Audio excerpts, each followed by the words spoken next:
이 아론과 미리암이 틈만 나면 모세를 비방을 하는데 모세가 구스 여자를 아내로 취하였더니 어떻게 구스 여자를 취하느냐 그러면서 아론과 미리암이 회중들 가운데 부정적인 여론을 일으키고 있었어요. 그런데 민수기 12장에 보니까 하나님께서 모세와 아론과 미리암 세 사람을 부르셔요. 그리고는 내가 할 말이 있다 그러시는 거예요. 그 말의 내용이 뭐냐면 그렇죠. 그러니까 여호와께서 모세와만 말씀하셨느냐 우리와도 말씀하지 아니하셨느냐라고 미리암과 아론이 이야기했는데 하나님의 대답은 그와는 내가 대면하여 명백히 말하고 은밀한 말로 아니하며 그는 또 여호와의 형상을 보겠거늘 너희가 어찌하여 내 종 모세의 비방하기를 두려워 아니하느냐 그랬어요. 그게 무슨 얘기냐면 물론 모든 사람들에게 꿈과 이상으로 하나님의 사인을 보여주실 때도 있지만 그러나 모세와 나와의 관계는 차원이 다른 것이다. 내가 특별히 모세를 통하여 말하고 있다. 모세와 나의 관계는 보통 사람들과의 관계가 아니다라는 것을 이야기하시고는 바로 모세를 비방하면서도 두려워하는 마음이 없었던 미리암은 그 자리에서 저주를 받아 7일 동안 문둥병에 걸리게 되어지지요. 이스라엘의 역사 가운데 그런 일들이 참 많이 있는데 민수기 16장에도 보면 고라와 다단과 아비람의 무리들이 모세가 무슨 대단한 지도자냐 우리는 그를 따를 수 없다 그러면서 반역을 일으키게 되었습니다. 반역을 일으키는데 하나님께서 진노하시고 땅이 갈라져서 불이 나와서 사르고 연병이 돌아서 죽이고 결국 이 반역을 일으켰던 모든 사람들이 다 죽임을 당하게 되어져요. 여기서도 하나님이 교훈하시고자 하는 것은 너무나 단순해요. 한 가지인데 바로 모세는 나의 종이다 라는 거였어요.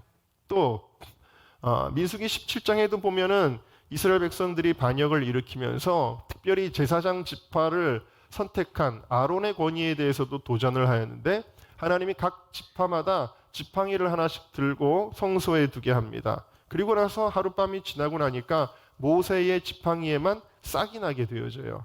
그래서 하나님이 말씀하시는 거예요. 아무나 아니다. 아론의 지파가 내가 기름 부은 제사장의 지파다. 아론은 나의 제사장이다. 라고 주님이 확실하게 증거해 주셨습니다. 이런 이야기들이 성경에 많죠. 그런데 이런 이야기를 하면 이렇게 반문하는 분들이 있습니다. 목사님 그건 구약의 얘기 아닙니까? 그럼 무시무시한 얘기들은 구약의 아닙니까? 오늘 같은 신약 시대에 무슨 특별한 권위라는 것이 있습니까? 만인 제사장 시대이잖아요. 라고 그렇게 이야기합니다. 물론 지금 만인 제사장 시대입니다. 그러나 이 만인 제사장 시대라는 것은요. 뭘 의미하는 거냐면 우리가 천주교와 같이 사제의 힘을 빌어서 하나님께 나아가는 것은 이미 필요 없는 시대다라는 거예요. 혹은 구약의 시대와 같이 대제사장을 통하여 우리의 속죄 제물을 가지고 나아가 용서받는 시대는 아니라는 거예요. 이제는 여러분들이 누구를 통해서 나가냐면 예수 그리스도의 이름을 통해서 나아가는 것입니다. 그러니까 여러분 모두는 하나님과 직접 소통할 수 있는 엄청난 은혜를 누리고 있으니 그것이 바로 예수의 이름으로 가능한 거예요. 이게 만인 제사장 이론이에요. 그런데 이런 내용들을 잘 모르고 오해하시는 분들은 그래 우리도 제사장이야. 나도 목사야. 어느 교회를 가보면 이렇게 셀 모임을 하는데 우리 교회는 이제 초장이라 그러잖아요. 그럼 이제 초장직이라고 오늘 이제 헌신 예배도 드리겠지만 그렇게 이름을 붙이는데 어떤 교회는 목자라고 이름을 붙이는 경우가 있어요. 근데 저는 그 명칭이 좀 위험하다고 생각합니다. 이 목자라는 표현은 사실 어원적으로 목사랑 같은 거거든요. 나도 목사야? 목사님만 목사야? 목사님보다 내가 더 말 잘하는 것 같은데? 목사님보다 내가 더 기도 많이 하는 것 같은데? 이러면서 영적인 질서들이 혼란해지는 것을 보게 되어져요. 어쨌든 간에 그러면 신약 시대에는 하나님이 특별한 권위를 세우시는 것이 없는가? 고린도전서 12장 말씀을 우리 같이 읽어보겠습니다. 시작. 하나님이 교회 중에 며칠 세우셨으니 첫째는 사도요, 둘째는 선지자요, 셋째는 교사요, 그 다음은 능력이요, 그 다음은 병 고치는 은사와 서로 돕는 것과 다스리는 것과 각종 방언을 하는 것이라. 다 사도겠느냐? 다 선지자겠느냐? 다 교사겠느냐? 다 능력을 행하는 자겠느냐? 아멘. 자, 하나님이 다 목사 만드시는 거 아니라는 거예요. 다 사도 만드시는 게 아니다. 하나님의 주권에 따라서 우리는 목사가 될 수도 있고, 또 교단 안에서는 누군가는 또 감독이 될 수도 있겠지요. 교회 안에서는 누군가는 집사가 되고 권사가 되고 지휘자가 되고 반주자가 되는 거예요. 이 하나님의 주권을 인정하시기를 주님의 이름으로 축원합니다. 이 주권을 인정하는 게 굉장히, 예를 들어서 여러분이 여러분의 아버지보다 많이 배웠어요. 똑똑해요. 아버지는 병들고 늙어서 앞뒤도 잘 분간하지 않아요. 그럼에도 불구하고 아버지를 경외하고 공경해야 됩니다. 순종해야 됩니다. 그 왜 그럴까요? 능력으로 위치가 정해지는 게 아니에요. 무엇으로 위치가 정해지는 거냐면 하나님의 주권으로 정해지는 거예요. 그래서 이 주권에 이것에 하나님의 뜻을 믿음으로 받아들이고 그것을 순종하는 것이, 그게 신앙이다라는 것을 가르쳐주고 있는 것입니다. 그러면 하나님이 왜 신앙 공동체 안에 영적인 권위를 세우실까요? 이유는 간단합니다. 신앙의 공동체를 신앙으로 이끌어가기 위함입니다. 자, 이사야 53장 6절 말씀 우리 같이 읽어보겠습니다. 시작. 우리는 다 같아서, 자, 우리는 다 어떤 존재냐면 양 같은 존재예요. 여러분들이 양 목장을 가보신 적이 있나요? 저는 대관령에서도 봤고 뉴질랜드 갔을 때는 굉장히 많이 봤습니다. 이 양들은요, 그냥 두면 먹고 살 수가 없는 존재들입니다. 누구를 필요로 하냐면 목자를 필요로 해요. 그래서 목자가 먹을 수 있는 풀들이 있는 곳으로 안내를 하죠. 또 이 양들을 해하려는 늑대나 짐승들이 나타날 때는 목자가 그 양들을 지켜주는 것이죠. 그래서 이 하나님께서 하나님의 백성들을 양으로 비유했다라는 것은 반드시 그들을 이끌어갈 누가 필요하다는 얘기냐면 지도자가 필요하다라는 이야기입니다. 그래서 아까도 말씀드린 것처럼 목사라는 말 자체가 양을 치는 목자라는 이야기예요. 비록 예수님처럼 완벽한 목자는 없지요. 예수님은 흠도 티도 없으신 하나님의 본체시니까요. 그럼에도 불구하고 하나님의 주권에 따라 하나님께서 쓰시는 사람들이 목회자다라는 거예요. 그래서 목회자를 생각할 때 단순히 신학교 나온 사람, 그래서 성경 지식이 더 많은 사람, 훈련받은 사람, 그래서 강단 위에 올라간 사람으로 생각하면 그것은 신앙의 A부터 틀린 것입니다.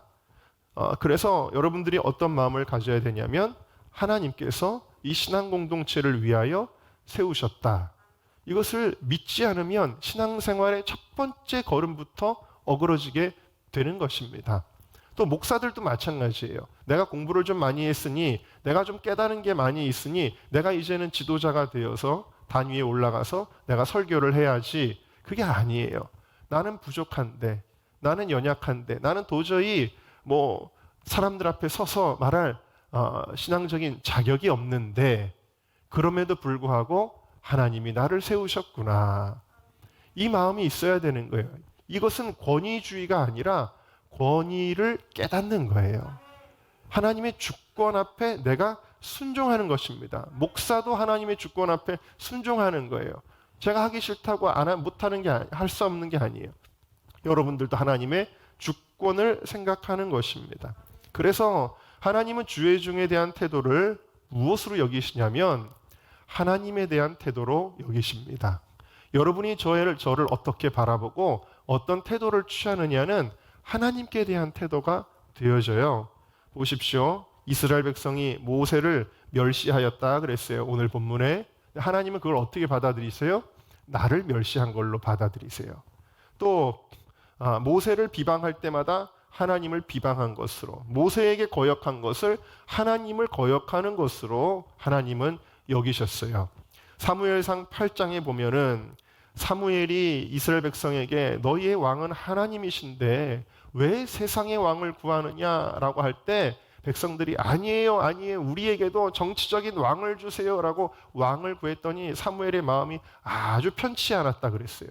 마음이 너무 불편했다 그랬어요. 그때 하나님이 사무엘에게 됐다, 사무엘아 너 마음 불편해할 거 없다 그러시면서 사무엘상 8장에 뭐라 그러셨는지 한번 읽어볼까요? 시작. 우리에게 왕을 주어 다스리게 하라 한 그것을 사무엘이 기뻐하지 아니하여 여호와께 기도하매 여호와께서 사무엘에게 이르시되 백성이 네게 한 말을 다 들으라. 그들이 너를 버림이 아니요 나를 버려 자기들의 왕이 되지 못하게 함이니라. 자, 사무엘, 우리는 이제 더 이상 목사님이 우리를 이끌어가는 거 싫어요, 우리에게도 정치적인 왕을 주세요 할 때 사무엘, 너를 버린 게 아니야, 나를 버린 거야 이 백성이 라고 하나님이 말씀하시는 거예요.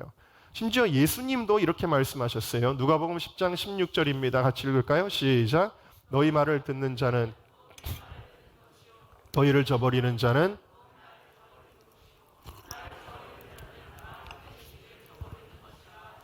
그렇습니다. 여러분, 목회자를 저버리는 자는 예수님을 저버리는 것과 같아요. 왜냐하면 예수님이 뭐라 그러셨냐면 나와 하나님의 관계, 나와 제자들의 관계, 이게 계속 흘러간다라는 거 말씀하시는 거예요. 그러니까 여러분들이 제자들의 말을 듣지 않는다, 하나님이 각 교회에 세우신 주의 종의 권위에 순종하지 않는다, 이것은 예수님께 순종하지 않는 것이며 하나님께 순종하지 않는 것이다. 우리는 사람에게 불순종한다라고 생각하는데 그게 그렇지 않다라는 것입니다. 그래서 여러분들은 하나님이 세우신 종이구나, 이것을 먼저 믿으시기를 바랍니다. 이 믿음이 있어야 순종할 수가 있는 것입니다. 처음부터 모세가 이스라엘 백성에게 전한 말씀들은요, 다 황당한 얘기예요. 애굽에서 해방시켜 주겠다는 거예요. 세계에서 가장 최강국, 군사력으로 압도하는 그 애굽으로부터 노예처럼 살아가는 이 이스라엘 백성, 무기 하나 변변하지 않고 둘 셋이 똘똘 뭉치기도 어려운 그런 오합지졸의 이 이스라엘 백성을 하나님께서 애굽에서 건져내시겠다, 처음부터 황당한 이야기를 하는 것입니다. 어떻게 바로의 권세로부터 나갑니까? 그런데도 불구하고 얼마나 그 고역이 심했는지 이스라엘 백성이 처음에는 믿었어요. 그리고서 하나님께 찬양했어요. 그런데 모세의 말처럼 되지 않았어요. 오히려 애굽의 그 권력이 여기에 대하여 분노하고 정신을 못 차려가지고 이놈들이 이러는구나 하면서 노동량을 증가시켰어요. 그러니까 더 고생을 하게 되니까, 노동이 과중해지니까 이스라엘 백성들이 모세를 원망을 하는 겁니다. 당신이 괜히 우리한테 헛바람 넣어줘가지고 우리 일만 힘들게 됐다라고 모세를 원망을 합니다. 그럼에도 불구하고 하나님이 계속해서 10가지 재앙을 통해 함께 하심을 보여주시고 이스라엘 백성들을 끌어내 주시죠. 그러나 계속해서 이 이스라엘 백성들은 가나안 땅으로 들이신다라는 모세의 말을 못 믿었어요. 계속 모세의 말을 못 믿습니다. 조금만 어려움이 생기면 불평합니다. 마침내 요단 경계에 서게 되었지만 그 10명의 정탐꾼들의 이야기를 듣고 우리를 애굽에서 여기까지 끌고 와서 편안하게 죽을 수도 있는데 칼에 죽게 만들었다. 그러면서 밤새도록 통곡을 하고 모세에게 돌을 던져 죽이려고 하고 새로운 지도자를 세워 애굽으로 돌아가자라고 이야기를 했습니다. 여러분, 그들은 모세가 더 이상 하나님의 종이라는 것을 인정하지 않은 거예요. 모세도 사람이니까 미스했다, 모세도 사람이니까 말 잘못했다, 모세도 사람이니까 판단을 잘못 내렸다라고 틀린 말을 했다라고 생각한 거예요. 그럼으로써 모세에 대한 권위를 무너뜨린 것입니다. 여러분, 마귀는 영적 권위자의 말을 신뢰하지 못하게 하는 거예요. 목사님도 틀린 말 하겠지, 사람이니까. 그러니까 설교 말씀도 내가 들어서 그럴듯한 거는 듣고 그렇지 않은 거는 뱉으면 돼 라는 생각을 하게 됩니다. 그러나 여러분, 그들은 모세의 말을 신뢰하여야 했습니다. 왜냐하면 모세가 선포하는 이 모든 내용들은 모세의 소원이 아니었어요. 모세의 생각이 아니었어요. 모세의 바램도 아니었습니다. 이것은 뭐냐면 모세가 하나님께로부터 들은 것이었기 때문입니다. 모세에게 하나님이 주신 말씀이었기 때문입니다.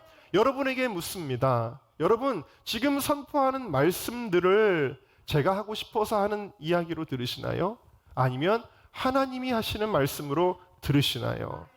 여러분, 하나님의 말씀을 하나님의 말씀으로 듣는 것이 은혜와 축복의 시작이라는 것을 여러분들이 깨달으시기를 주님의 이름으로 축원합니다. 오늘 출애굽기의 실패는 무엇입니까? 이 이스라엘 백성들이 그 수십만의 백성들이 가나안 땅에 들어가지 못한 실패의 원인은 무엇이었을까요? 그것은 부정적으로 말하는 10명의 정탐꾼들, 다시 말하면 하나님이 세운 사람은 아니에요. 그냥 모세가 임의로 뽑은 사람들이었어요.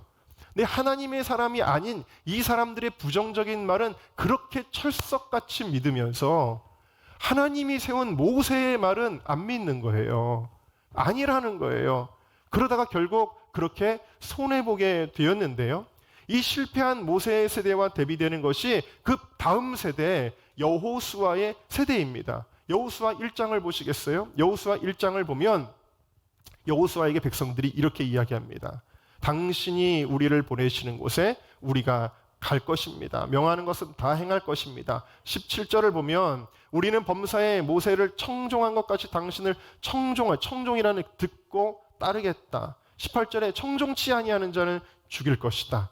그러면서 당신은 마음을 강하게 하시고 담대히 하라고 이제 모세가 말하는 것은 하나님의 말씀으로 듣겠다라고 결단을 내린 것입니다. 놀랍게도 여호수아도 황당한 명령을 내립니다. 요단강이 앞에 넘실거리고 있는데 대제사장들이 법궤를 메고 그 물로 뛰어들으라는 거예요. 그런데 하나님의 말씀으로 믿고 제사장들이 물로 뛰어들 때에 어떤 일이 일어납니까? 그 넘실대던 요단강이 다 끊기는 하나님의 기적이 나타나게 된 줄 믿습니다. 더 황당한 일을 시키십니다. 여호수아 5장에는 이제 가나안 땅을 들어가기 직전이에요.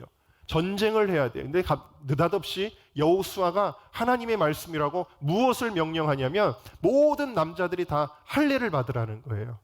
할례가 뭔지 아시죠? 할례 받으면 여러분 아이들 병원 가서 수술하는 거 똑같은 건데 한 3일은 못 걷죠. 3일은 못 걷고 엉금엉금 기어다닙니다. 전쟁을 어떻게 합니까? 적군들이 와서 죽이면은 어떻게 대항을 합니까? 말도 안 되는 일을 명령한 거예요. 그런데 아니 여호수아 이건 아닙니다. 현실에 맞지 않습니다. 우리 다 죽습니다. 그렇게 한 사람이 하나도 없었더라. 그 이유가 뭐예요? 하나님의 말씀으로 믿었기 때문에. 그리고 그들은 할례를 행하고 거룩한 백성으로 거듭나게 된 거예요. 거룩한 백성으로 거듭나니까 그 다음에는 하나님이 어디로 인도하시냐면 여리고성 앞으로 인도하셨는데 이번에는 여호수아가 더 황당한 명령을 내리는 거예요.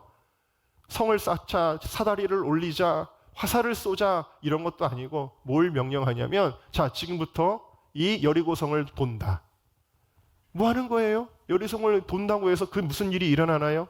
한 바퀴 돌고 두 바퀴 돌고 세 바퀴 돌고 그것도 아무 소리도 하지 말아라. 돌 동안에 절대 잡음 내지 말아라. 돌다. 그리고 마지막 날에는 7바퀴를 다 돌고 마지막에 소리쳐라. 소리치면 무슨 일이 일어나나요? 알라스카에 제가 살았잖아요. 빙하를 구경하는 코스가 있습니다. 그러면 배에서 그 선장이 자 여러분 저 빙하를 향해서 소리를 지르십시오 그래요. 그러면 손님들이 와 소리를 질러요. 그러면 놀랍게도 빙하가 무너져요. 근데 사실은 여러분 소리를 질러서 빙하가 무너진 게 아니고요. 딱 빙하가 무너지는 포인트가 보여요. 선장들은. 벌써 딱짝짝짝 갈라지고 이제 무너지기 일보 직전이다. 그러면 손님들한테 소리 지르라고 하는 거예요. 가보시면 압니다만 마치 여러분 그렇게 속임수를 하는 것도 아니고 지금 뭐 소리 지른다고 그 견고한 벽돌로 쌓은 그 성이 무너지겠어요. 그런데 소리 지르라. 소리 질렀더니 여리고성이 단번에 우르르르 무너졌어요. 이것이 어떤 결과예요? 황당하지만 현실에 안 맞지만 말도 안 되지만 여호수아가 선포하는 말씀을 하나님의 말씀으로 믿은 결과인 줄로 믿습니다. 그러므로 이해되지 않아도 목회자를 믿고 따를 때 역사가 일어나게 되는 것입니다. 홀리위크 사역을 할 때 정말 수많은 기적들이 일어났어요. 청년들이 믿고 따랐기 때문입니다. 우리가 건축할 때도요. 우리가 여기 워십하우스를 세울 때도 많은 의견들이 있었다는 것을 제가 압니다. 어떤 이는 반대하는 이도 있었다는 것을 알고 있습니다. 할 수 없다라고 이야기를 했었습니다. 그러나 여러분 하나님이 주셨어요. 처음에는 제가 하고 싶었던 때가 있었지만 하나님이 노라고 하셨어요. 그래서 건축을 미뤘던 거예요. 그리고 노라고 하고 기도로 준비했던 그 시간들이 끝나고 나서 됐다, 이제 시작해라. 하나님이 명령을 주신 거예요. 하나님의 명령 따라 할 때 불가능할 것으로 보였던 일들, 우리의 재력으로는 도저히 할래야 할 수 없는 일을 하나님이 하게 하신 줄로 믿습니다. 하나님께로부터 나온 것들은 성취되게 되어진다. 여러분, 지금 우리는 기도의 집 사역을 한다고 이제 겨우 첫 번째 걸음마를 내딛고 있어요. 이제 기도학교 1기를 겨우 마쳤고 2기를 준비하고 있고, 겨우 이제 우리 원띵 예배를 세우고 있고, 깊은 예배자들이 세워지고 있고, 또 홀리키퍼들이 기도의 분량을 채워가고 있는데, 여러분, 이 기도의 집의 사역은 도대체 목사님 왜 하실까? 왜는 어디서 듣지도 못한 그런 것들을 하려고 하실까? 여러분, 이 모든 것들이 다 하나님께서 제게 주시는 것이기 때문에 하는 것이지, 하나님이 저에게 주시지 않은 것을 제가 원해서 할 수 있는 일은 아무도 없다라는 것을 여러분들이 믿으시기를 바랍니다. 하나님의 비전이 저의 비전이 되고 저의 비전이 여러분의 비전이 될 수 있는 그 은혜가 우리 교회 가운데 있으시기를 주님의 이름으로 축원합니다. 저는 목회를 할 뿐만 아니라 이 세대의 청년들, 나라와 민족을 살리려고 애를 많이 쓰는 것을 알 수 있어요. 그런데 목회할 것 다 하고 다른 목사님들은 요즘에 어떻습니까? 있던 예배들도 막 줄여요. 있던 예배들도 줄이고 뭐 신방도 안 하고 아무것도 안 해요. 요즘 목사님들 다 그런 건 아닌데 많은 교회들이 그렇습니다. 근데 여러분, 이참에 없던 예배들도 늘려가고 뭐 풀타임 사역자들도 새로 세워가지고 막 주중에도 계속 나와서 일을 하고, 목회의 분량이 이전보다도 훨씬 더 요즘 더 많아졌습니다.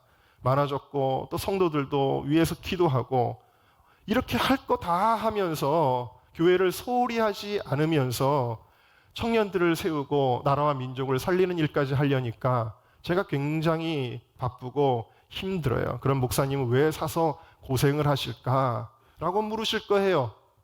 목사님, 그렇게 힘드시지 않아도 될 텐데. 그러나 여러분, 그렇게 하는 이유가 있습니다. 간단해요.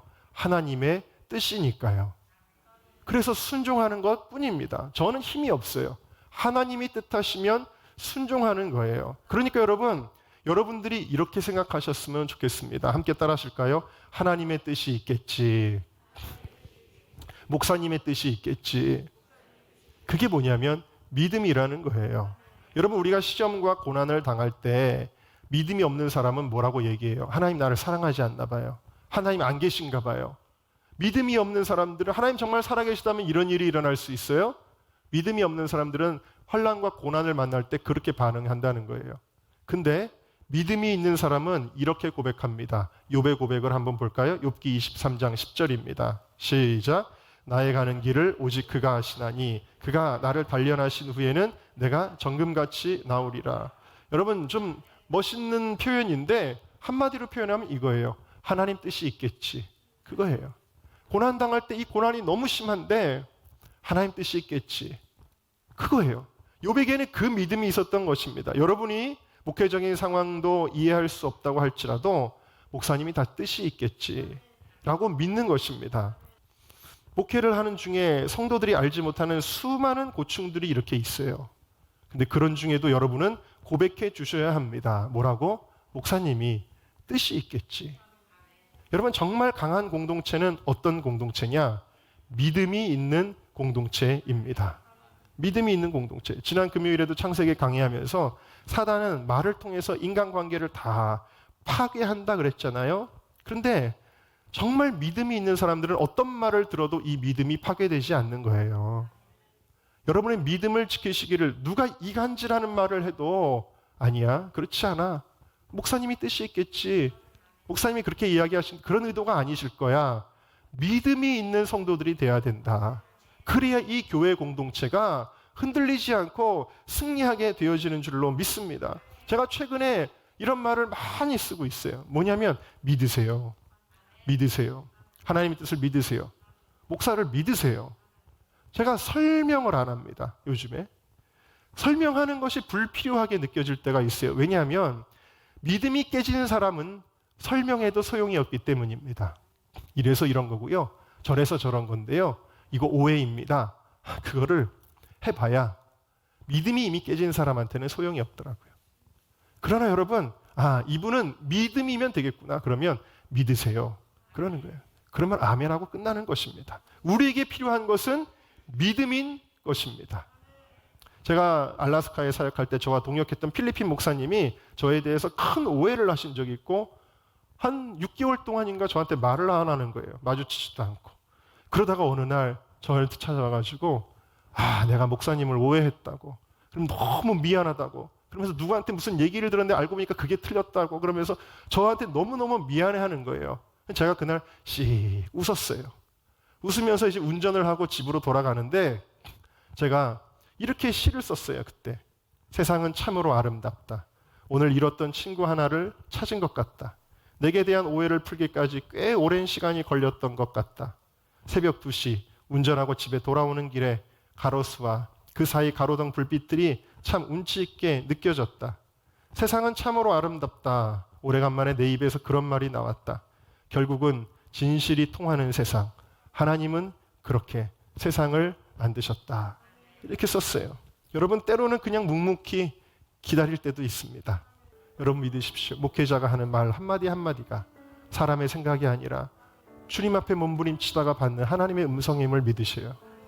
그리고 우리 목회자가 엎드리면, 뒤돌아서서 엎드리면 성도들을 위해 눈물로 기도하고 있음을 여러분들이 믿으시기를 주님의 이름으로 축원합니다.